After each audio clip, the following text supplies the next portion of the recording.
Pada Ibu Dr. Suwartini kami persilakan. Ya, sebelumnya terima kasih kepada pembawa acara kita, Pak MC kita, Kakak Dwi ya. Terima kasih juga ini kepada yang pertama kepada Ibu Ketua Majelis Taklim, Ibu Junayah SE yang sudah memberikan kesempatannya untuk kami semua ini dari Fakultas Hukum Universitas Al-Azhar Indonesia untuk memberikan penyuluhan terkait dengan kekerasan dalam rumah tangga. Juga kami juga mengundang dari Universitas Muhammadiyah Tangerang yaitu Ibu Niza untuk memberikan paparannya ya terkait pendidikan anak dalam Al-Quran ya, pendidikan anak dalam Al-Quran. Jadi mungkin kita langsung aja ya. Setelah pemaparan kita akan adakan tanya jawab supaya lebih enak ya. Jadi suasananya nggak sekolah kok, ini sih santai aja. Jangan tegang. Ini mukanya tegang semua gitu kan. Ada tesnya sih katanya. Saya ngomelin sama Bu Niza ada tesnya. Ya, kenapa saya harus menggunakan tes? Yang pertama kali adalah saya pernah melakukan penyuluhan ini juga di Depok ya. Pada saat itu banyak sekali pertanyaan, sama bentuknya di Majelis Taklim juga biasa ya. Untuk kekerasan ini memang target utamanya adalah biasa perempuan dan anak ya, artinya yang lemah lah ya di dalam rumah tangga dan sebagainya. Ini banyak sekali lumayan pesertanya dan saya lihat memang konsep KDRT ini siapa sih nggak tahu?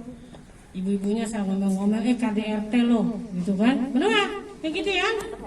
Nah bentar dikit-dikit, bang lu kagak ngasih duit KDRT lo mau gue gitu ya. Tapi nggak ngerti sebenarnya di perspektif undang-undang yang diatur itu seperti apa ya kan? Semua ngomong KDRT gitu ya. Artinya secara global KDRT itu semua orang paham, ya kan? Kekerasan dalam rumah tangga. Tetapi memang detailnya itu tidak dipahami secara detail. Satu. Yang kedua, penindakan terhadap itu memang kurang. Artinya, ranah private kita kan, saya sering sekali ya kebetulan selain akademisi saya praktisi ya kan. Ketika istri-istri ya kan mendapat kekerasan, atau saya pernah dapatin malahan ini di Depok, itu lakinya yang mendapat kekerasan, bukan perempuannya ya. Jadi ibu-ibu jangan mentang-mentang nggak dikasih duit, Babe, lu kekerasan KDRT sama kita juga, kita ngomel ya, jadinya bukan KDRT-nya. Kalau ngomelin laki kita kena KDRT ya. Nah, gitu ya. Jadi kasusnya memang terbanyak adalah perempuan. Tetapi tadi yang saya katakan, tidak menuntut kemungkinan ada laki-laki juga. Cuma bedanya gini, kalau saya mendampingi, kalau laki-laki suka diledekin, misalnya, Pak saya ditabok istri saya, ya elah, masa iya bang gitu. Akhirnya memang agak sedikit redup ya kan, beda dengan perempuan nangis-nangis ya kan, saya disebutin gitu ya. Udah, polisi percaya, semua orang percaya gitu ya. Itu yang hal-hal yang seperti itu sebenarnya memang permasalahannya kelihatannya sepele ya. Undang-undang ini sudah dari 2004 ya kan, tapi memang tidak penegakannya atau implementasinya itu saya lihat kurang gitu loh. Nah itu baru dari sisi suami istri, belum dari sisi asisten rumah tangga, pembantu kita, belum anak kita. Itu juga pun masuk ke dalam ranah KDRT. Jadi bukan hanya ranahnya ibu-ibu, bapak-bapak atau suami istri, anak gitu ya. Di undang-undang itu sebenarnya diatur. Gitu ya. Kalau kita mau merujuk beberapa kasus, ada yang pembantu rumah tangganya disekap ya kan, digosok dan sebagainya, itu masuk ke dalam ranah ini gitu kan. Tapi kan orang memahaminya itu bukan KDRT tapi penganiayaan. Ya, itu bisa memang dasarnya penganiayaan, tapi dasar pemberatnya adalah undang. Jadi kalau di dalam undang-undang itu kan ada yang diatur spesialis, ada yang diatur general, gitu ya. Jadi kalau bukunya dibaca tuh ya, apa itu kekerasan dalam rumah tangga? Di sini setiap perbuatan terhadap seseorang, terutama perempuan yang berkaibat timbulnya kesengsaraan atau penderitaan secara fisik, seksual, psikologis, dan atau penelantaran rumah tangga, termasuk ancaman melakukan perbuatan pemaksaan atau perampasan kemerdekaan secara melawan hukum dalam lingkup rumah tangga. Itu ya. Nah, kalau kita membacakan korban adalah orang yang mengalami kekerasan dan atau ancaman kekerasan dalam lingkup rumah tangga. Nah, cara menanggulanginya ini kan peningkatan kesadaran ya. Artinya ketika kita sudah mengetahui apa itu KDRT, apa itu sih sebenarnya maksudnya ranahnya, maka kita akan menanggulangi. Dari beberapa jurnal yang terbentuk adalah ketika sudah dilakukan sosialisasi mulai berkurang. Ya. Nih, mama-mama, ya kan anaknya, "Mah, mau makan, tak dulu sinetron drama." Ya. Nah, itu pun sebuah penelantaran sebenarnya. Ya, jadi jangan sembarangan gitu ya. Iya. Nonton si Al ya? Ya, kalau enggak lagi main handphone ya kan, "Tak dulu mama seru nih," gitu kan. Nah, itu pun ada bentuknya, tapi memang yang berakibat fatal pastinya ya. Saya pernah melihat di sini itu kalau nggak salah ada yang bercerita ya kan, ada anak yang dipukul oleh orang tuanya, tetangganya lihat, RT-nya lihat, ada dulu sekitar tahun berapa lah ya masuk ke dalam laporan gitu ya, tapi tetangganya sudah tegur gitu loh, "Bang, nggak boleh begitu ya kan, gini-gini." Ngapain lu, anak-anak gua gitu. Nah, ini yang salah gitu loh ya. Memang itu adalah merupakan anaknya dia, tetapi undang-undang mengatur tidak boleh anak dipukulin ya kan, anak dikurung, itu nggak boleh. Itu banyak masih terjadi gitu loh. Nah, anak nangis cubit katanya gitu ya, itu tidak boleh. Jadi kekerasan itu juga bukan hanya dalam bentuk fisik, ada kekerasan fisik, psikis, kekerasan seksual, dan juga penelantaran rumah tangga. Artinya bukan hanya dipukul gitu loh. Ya kan, penelantaran juga termasuk ya. Di situ kalau kita di dalam undang-undang itu ditentukan lingkup rumah tangga itu suami, istri, anak. Orang yang mempunyai hubungan keluarga dengan orang sebagaimana dimaksud pada huruf A tadi, suami, istri, anak, karena hubungan perkawinan, pengasuhan, dan perwalian yang menetap dalam rumah tangga. Lalu juga orang yang bekerja membantu rumah tangga dan menetap dalam rumah tangga tersebut. Jadi tadi masuk nggak pembantu, supir, sekarang bukan pembantu sebutannya ya, ART, asisten rumah tangga ya. Kalau dulu ya tadi lebih dimanusiakan dengan asisten rumah tangga. Lalu dengan pengemudi ya, supir kita itu termasuk kalau dia dalam satu lingkungan kita gitu kan. Selama ini kan mikirnya KDRT ya udahlah antara suami istri aja KDRT, enggak, anak pun termasuk gitu ya. Lalu juga di sini kalau pasal 1 menjelaskan bahwa kekerasan dalam rumah tangga adalah setiap perbuatan terhadap seseorang, terutama perempuan. Memang ini tujuannya untuk perempuan, makanya yang disosialisasikan rata-rata perempuan ya, yang berakibat timbul kesengsaraan, penderitaan fisik, seksual, psikologis, dan atau pelantaran rumah tangga, termasuk ancaman untuk melakukan perbuatan pemaksaan atau perampasan kemerdekaan secara melawan hukum. Artinya tidak hanya kekerasan fisik, kekerasan psikis juga, penelantaran ya kan? Dan juga ada kekerasan seksual ya.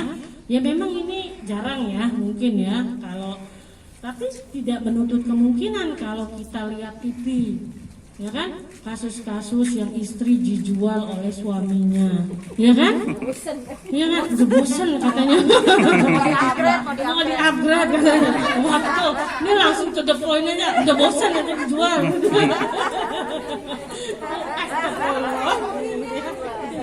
Mau di-upgrade ya, Cing ya? Mau tukar tambah? Ya kan, atau istri yang memang ya maaf ya, kadang-kadang mungkin ini semua udah rumah tangga, mungkin bagi yang belum ya didengarkan saja nanti ke depannya ya, karena ini ada anak bawah umur ini mahasiswa. Ya, jadi kekerasan seksual pun misalnya pemaksaan terhadap keinginan untuk melakukan hubungan seksual itu pun tidak boleh gitu loh ya kan. Kenapa? Kalau katanya bayar dulu katanya, ini parah lagi, bayar dulu katanya baru, waduh ini salah lagi gitu ya. Waduh, kan kalau katanya Rasulullah juga kan sebelum itu ya bercanda dulu, apa dulu, tanya dulu. Ya kalau perlu udak-udakan kayak India sekarang kita dulu. Ya nggak kata selera pokoknya gitu kan. Jangan ada pohonnya. Iya, nggak ada pohonnya, tiang dah gitu kalau istri. Kan begitu, ya nggak? Iya, kenapa? Buset rumah aja, buset rumah. Itu merupakan kekerasan seksual. Bahkan di undang-undang rancangan yang terbaru ya kan katanya kalau melakukan itu bisa dihukum gitu loh suaminya gitu. Memang masih kontroversi dan memang belum disahkan. Artinya memang agak sulit itu kan ranahnya domestik ya kan, nggak bedanya kita di ada seorang perempuan suami istri dipukul suaminya juga kan ranahnya masih private, tidak semua orang. Kadang-kadang malu cerita, ya nggak? Ya nggak? Kadang-kadang malu cerita kan? Ya, lu kalau cerita sama tetangganya, iya gua kemarin berantem dipukul sama laki gua. Lu bego banget sih, bukannya itu pukul tak kecelak lagi, gitu ya. Gitu ya ibaratnya. Akhirnya menjadi ranah-ranah yang memang privasi, artinya tidak mampu mengungkapkan gitu. Padahal apa yang dilakukan itu ada dampak hukumnya. Ya, artinya itu bisa dilaporkan ke kepolisian. Tadi saya bilang, Bu, kalau kita yang galak sama suami, bang lu ngasih duit buat timbuk pakai remote gitu ya, misalnya, itu bisa nggak? Nggak apa-apa, kita sama aja. Karena mau suami mau istri sama aja. Karena ibu, bapak-bapaknya dua doang ini.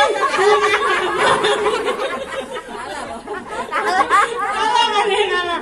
Sama ya, artinya tadi kan ada anak, suami, istri, lalu orang yang tinggal, asisten rumah tangga, jadi sama aja gitu ya. Tadi saya bilang, saya pernah dapat laporan 3, suaminya yang dipukul, memang ditabok gitu suaminya gitu kan, lapor ke Polres, gitu kan. Untungnya suaminya lebih gede badannya daripada istrinya. Jadi ya kami dari pihak istrinya saya tanya, emang kenapa Bu? Iya suami saya selingkuh, saya kesel, saya tabuk aja gitu. Preman gitu kan. Iya bagus itu. Bagus ya. Iya memang bagus, tapi kalau ditabuknya menimbulkan ya kan, hukum itu kan bukannya penyebabnya yang berbeda. Memang penyebabnya nanti adalah alasan pemaaf dan sebagainya ya. Itu panjang lagi ceritanya. Tapi kita menyebabkan akibat hukumnya. Ketika dia mumat dan sebagainya, dia bisa melaporkan. Nah kebetulan kan gue laporin sekalian cerai gitu kan. Nggak nyari gara-gara. Hati-hati kan ibaratnya. Iya, itu benar. Pas lapor, nah datang ke Polres Depok waktu itu. Nah kita lihat, nah ya kita pembelaannya gampang ya Pak, kalau sampai luka gitu kan wajar lah, peristiwanya begini ya, istrinya untungnya lebih kecil, soalnya tinggi gede kan nggak mungkin juga kan gitu. Akhirnya kan dilihat secara fisikly lagi, itu ada lagi ilmunya kalau kita mempelajari fisiknya orang dari kejahatannya, nanti mudah-mudahan kita panjang umur, nanti banyak ilmu-ilmu yang akan kita berikan ya. Masyarakat, artinya kita terjun kepada masyarakat, memberikan edukasi hukum ya, itu ada gitu loh. Nah tadi yang saya katakan, apa sih yang dimasuk dengan kategori fisik ya? Biasanya suatu pertindakan yang mengakibatkan rasa sakit hingga jatuh sakit atau luka berat, atau juga menewaskan korban. Nah tadi saya bilang yang ditabok rasa sakitnya, bolehnya dilapor. Hati-hati ya Bu Betty. Iya. Karena kalau Bu Betty terbalik. Jadi Bu Betty, sepupu saya kasihan.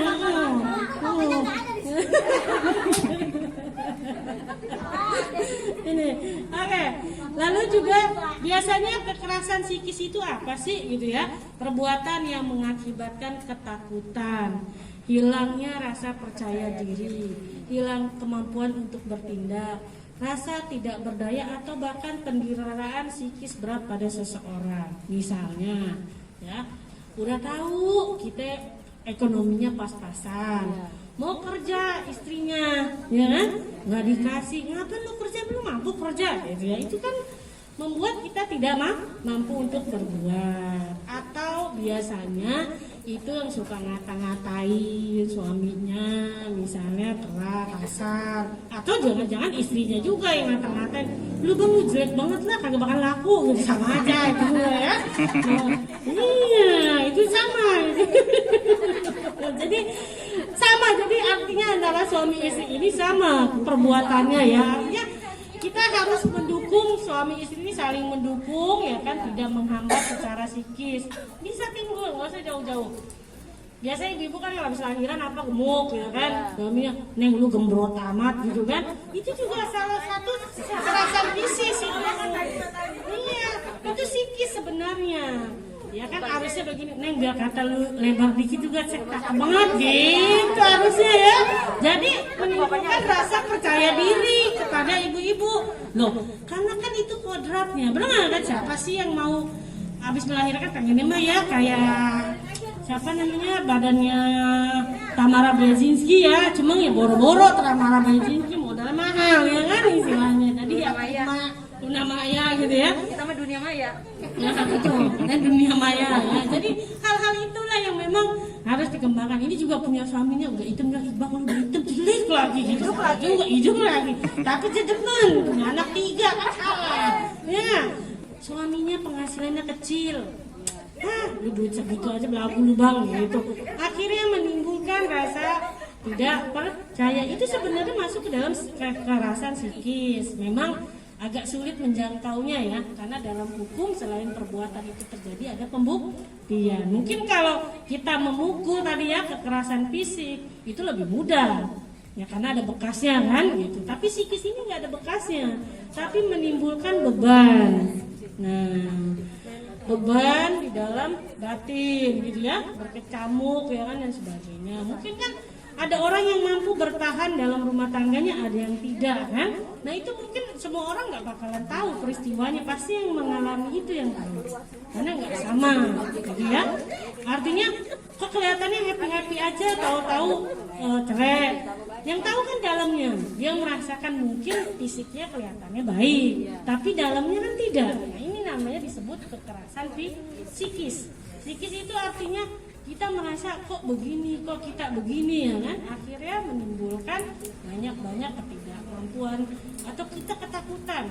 Ada itu, misalnya suami kita kalau misalnya bawa mobil atau apa, kita mau jalan ke sana dia berhenti di sini, bang emang nggak bisa pesan, jalan aja sendiri. Makin lama kita takut ya kan, minta ini ya udahlah, dia mau berhenti di mana kita jalan jauh banget gitu kan, ya nggak? Ada, ya kan yang modelnya seperti itu, ya nggak?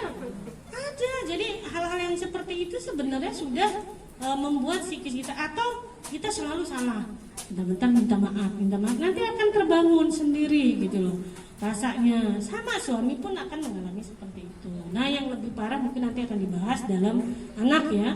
Sama anak juga, udah anaknya pulang bawa rapot merah, ya elah ini rapot kebakaran ya gitu kan, ya nggak? Aduh, ya kan? Kamu tuh nggak sekolah ya gitu kan? Ya jangan begitu, dikoreksi. Apakah orang tuanya juga membantu, ya nggak? Karena anak itu beda-beda. Makanya kebetulan ada Bu Guru PAUD ya. Kalau saya selalu bilang dengan Bu Gurunya, biarin anak itu mendapatkan nilai apapun jangan pernah dihakimi, karena itu adalah hasil karyanya. Tapi kalau yang jelek kita perbaiki. Artinya dengan apa kita perbaiki? Dengan cara yang baik, bukan gini, bego nih anak nih gitu, bukan gitu. Ada caranya. Itu juga kekerasan psikis sehingga membuat anak tidak pede. Jadi anak kita tuh merasa bahwa kita tidak mampu, padahal dia mampu. Karena tidak ada orang itu di dunia ini yang dilahirkan bodoh, nggak ada. Tinggal caranya untuk mempelajari. Ada yang cepat, ada yang lama. Gitu loh, Imam Ghazali aja kalau mau menghafal 40 kali bacanya, kita 10 kali aja udah bangga. Ya nggak? 40 kali bolak-balik, kita 10 kali aja udah bangga, udah hafal. Kasian, ya. Jadi itu kekerasan psikis. Jadi juga biasanya nih yang paling sering terjadi ya, kekerasan psikis terhadap anak itu belum kekerasan seksual nih, baru psikis itu biasanya membedakan antara anak pertama, kedua, ketiga. Ya jelas itu produk kita, mau anak 1, 2, 3. Kecuali bapaknya beda ya. Mungkin kalau bapaknya beda masih masuk akal ya untuk dia dibedakan. Artinya gini, ya biangnya beda lah bahasanya gitu ya. Ini anaknya masih satu biang tapi dibedain. Artinya dibedakan itu juga akan menimbulkan. Saya pernah punya kasus anak itu dibedakan. Memang kakaknya itu dia anak pertama tapi dia tidak cantik, adiknya cantik gitu. Sampai dewasa dia adik-adiknya nikah, jadi dia enggak gitu. Karena enggak pede. Dia bilang gini, adik gua kan cantik ya, padahal dia juga cakep, cuma beda kulit lah, clear kalau katanya nama ya, ibaratnya. Nah itu beda itu aja gitu. Nah itu yang membuat dia tidak pede gitu. Padahal ya biasa aja mukanya gitu. Hal-hal itu. Jadi atau tadi dari perbedaan paras, perbedaan IQ. Oh anak saya mah yang nomor 1 pinter, yang nomor 2 mah biasa-biasa aja gitu ya. Itu jangan, karena itu psikis. Itu akan membangun anak itu tidak pede tadi ya. Dan dia juga merasa bahwa kok mama membedakan gitu, atau orang tua membedakan. Itu yang menjadi kekerasan psikis anak. Lalu kekerasan seksual ya. Pemaksaan hubungan seksual, pemaksaan hubungan seksual dengan cara yang tidak wajar atau tidak dilakukan terhadap orang yang menetap atau yang atau dalam lingkup rumah tangga tersebut. Lalu pemaksaan seksual terhadap salah seorang dalam lingkup rumah tangga lain untuk tujuan komersil tadi ya saya bilang ya, atau dijual atau tujuan tertentu. Jadi ada pemaksaan yang tidak seksual ini, bahkan tadi ya seorang istri saya contohnya dijual, katanya wah udah bosan. Enggak, itu merupakan salah satu perbuatan yang memang kekerasan seksual. Lalu juga misalnya dari anak ya, banyak yang maaf ya, kalau saya lihat di kasusnya pelecehan seksual anak itu banyak yang terjadi dari orang-orang terdekat. Maaf, dari bapaknya ya kan, dari omnya, dari orang yang tinggal bareng, itu terjadi gitu loh. Nah inilah yang dikatakan bagaimana kita menghalau penanggulangan ini ya kan. Satu ya, kita kan tidak semua ya memiliki rumah tempat tinggal, kamar yang terpisah dengan anak, tetapi sedemikian rupa kita bisa menyekatnya. Artinya kamar orang tua dengan anak sedemikian rupa bisa disekat. Artinya apa yang kita lakukan anak tidak mengetahuinya. Ya mau disekatnya semampunya atau apapun itu tujuannya. Kenapa? Karena anak ini melihat, ya kan, nanti terjadi, ya kan? Saya tahun 2001 pun sudah terjadi itu, anak umur berapa tahun itu anak umur 8 tahun, 9 tahun memperkosa umur 5 tahun. Itu tahun 2000-an. Saya masih mahasiswa lah. Itu sudah terjadi. Iya, jadi dia melihat, apalagi sekarang nih, kan YouTube lah, dia melihat, dia sebenarnya main-main, dia nggak ngerti gitu. Tapi apa yang dilihat dipraktekkan. Nah, ini yang khawatir. Nah, itulah makanya kurang bimbingan ya. Makanya kalau anak-anak dikasih gadget dan apa, didampingi dan dilihat historisnya ya. Dia mengunggah apa, mendownload apa ya. Itu untuk pengawasan. Lalu juga penelantaraan rumah tangga. Tindakan seseorang yang melantarkan orang lain dalam lingkup rumah tangganya, sedangkan menurut hukum berlakunya dirinya berkewajiban memberikan kehidupan, perawatan atau pemeliharaan kepada orang tersebut. Hal ini dapat terjadi antara orang tua dengan anak atau yang berada di bawah pengasuhnya, termasuk bagi orang-orang yang dapat bertanggung jawab dalam suatu panti asuhan atau tempat pendidikan anak kepada anak yang berada di dalamnya. Nah, selain itu juga masuk ke dalam penelantaraan jika seorang melakukan suatu tindakan mengakibatkan ketergantungan ekonomi pada dirinya, cara membatasi atau melarang orang lain dalam lingkupnya untuk bekerja layak baik atau dalam rumah tangga. Biasanya penelantaran ini bentuknya, mohon maaf ya, kasus yang terjadi ini ada orang tuanya narkoba. Karena anaknya kan tidak diurus, boro-boro dia kan mikirin dirinya sendiri ya. Ya namanya narkoba, dia udah di awang-awang aja ya kan anaknya. Nah, itu banyak yang terjadi. Kalau saya itu, karena saya orang pengacara ada, jadi kalau teman saya sama-sama pengacara kan perempuan tuh sedikit lah ya, tidak terlalu banyak yang terpraktis. Artinya ya mungkin 30% dari 100 gitu ya. Kadang-kadang kalau anaknya suka main sama saya, jadi kalau mama gini, "Ma, aku mau makan dong." Tapi lu mama gini, "Oh, nanti aku laporin Tante Tini ya, penelantaran anak." Waduh, ya. Aku mau jadi aku mau telepon Tante Tini katanya kan, suruh laporin mama ke polisi. Karena aku ditelantarin gak dikasih makan katanya. Itu saya ketawa dulu banget gitu ya, karena anak umur 5 tahun dia mau telepon pengacara katanya gitu kan, karena mamanya nggak ngasih makan gitu. Jadi sebenarnya ini familiar, tapi kan tidak. Iya. Sebenarnya ini familiar semuanya ya, tapi memang tidak terimplementasikan semuanya. Jadi hal itu dianggap mendidik. Sama nanti juga mungkin ada penyuluhan terhadap guru-guru ya, Bu Amori kita pernah ya. Kadang-kadang guru itu menerapkan dengan cara yang bukan mendidik juga gitu loh. Jadi orang tua pun harus mendidik anaknya dengan cara yang mendidik juga, bukan dengan memukul, memaki. Karena kenapa? Anak yang dibesar, ada pepatah yang mengatakan anak yang dibesarkan secara dengan dipukul, dicaci, dimaki, maka dia akan belajar memaki juga nantinya di kemudian hari. Itu jelas, ya. Nah, jadi dia akan mencontoh apa yang dilakukannya, dan hampir sekian persen bagi anak yang pernah dilecehkan seksual dia akan melakukannya ketika dia dewasa. Itu hasil penelitian beberapa jurnal yang mengatakan. Jadi jagalah semuanya untuk ini saya mungkin nanti akan ditambahkan oleh Bu Murid. Dari saya hanya satu, bagaimana sih cara menanggulanginya, ini yang penting. Yang pertama adalah tadi materi-materi terkait dengan KDRT tadi, kekerasan fisik, psikis, seksual, dan penelantaran. Ibu-ibu sudah paham kan? Bukan hanya kepada perempuan, tetapi juga bisa dilakukan dari perempuan kepada laki-laki, atau dari suami, dari istri kepada suami, dan kepada anak, dan juga lingkungan yang ada di dalam lingkungan kita. Nah, bagaimana Bu kalau saya melihat ada orang yang melakukan itu, laporkan saja, ya. Artinya jadi kalau kita melihat ada orang tua yang memukuli anaknya dan sebagainya, itu laporkan saja. Karena memang banyak yang melakukan hal itu tapi tidak terdetek atau tidak terlaporkan. Terakhir ada kasusnya itu istri melaporkan ke KDRT suaminya, tapi pas mau putusan nangis-nangis, Pak Hakim jangan dipenjara suami saya, gitu kan? Iya, sayang juga kali katanya gitu kan. Nah ini makanya kenapa KDRT ini kelihatannya memang sesuatu yang simple ya kan, semua orang tahu, tapi sulit sekali untuk implementasinya. Kenapa? Karena ranahnya di dalam diri. Ya kalau gua laporin laki gua masuk penjara. Sama seperti, mohon maaf ya, sampai ada anak yang dihamili bapaknya, lahir ya kan, anaknya besar. Kita tanya kan, kok bapak kenapa nggak mau laporin ya kan? Ibu, saya tahu, tapi nanti kalau saya laporin suami saya masuk penjara ya kan, siapa yang nyari makan? Hal-hal itulah yang menjadi sulitnya menanggulangi ini gitu loh. Nah, makanya ibu-ibu ini sekarang sudah zaman keterbukaan ya kan. Kalau kan gini, kalaupun kita tidak melaporkan lebih dahulu, artinya kita melakukan upaya persuasif. Persuasif itu artinya kita pendekatan dahulu, ya kan?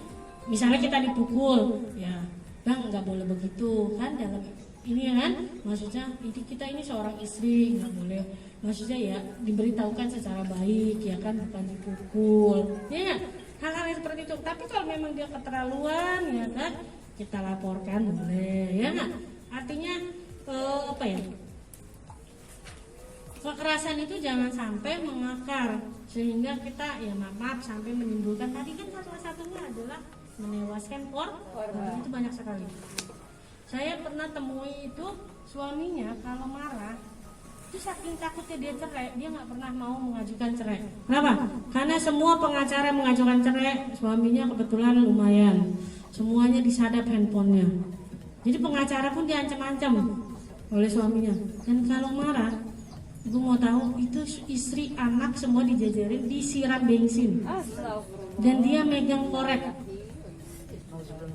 macam-macam gua bakar nih bahasanya gitu. Saya sampai bilang, ibu kenapa nggak minta cerai ya kan dari dulu? Saya takut Bu, karena semua pengacara yang nangani saya akan diancam.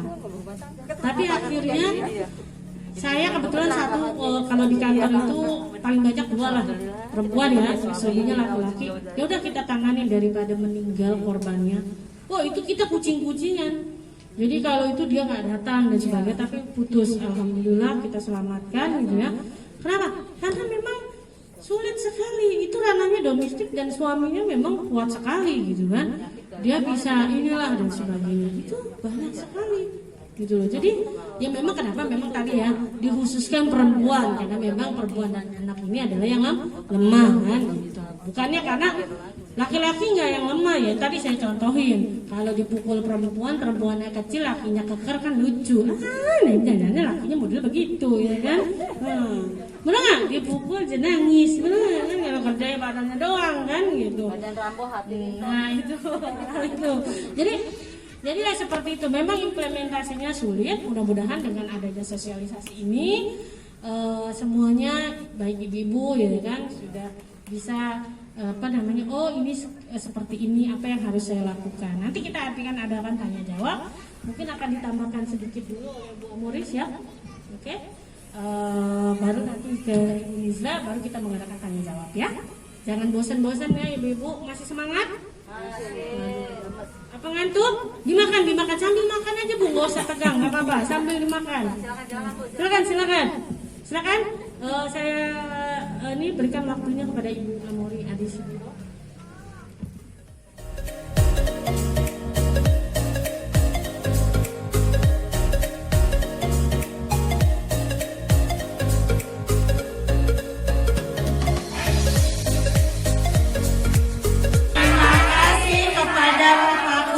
Fakultas Hukum Universitas Al-Azhar Indonesia atas edukasi yang telah diberikan kepada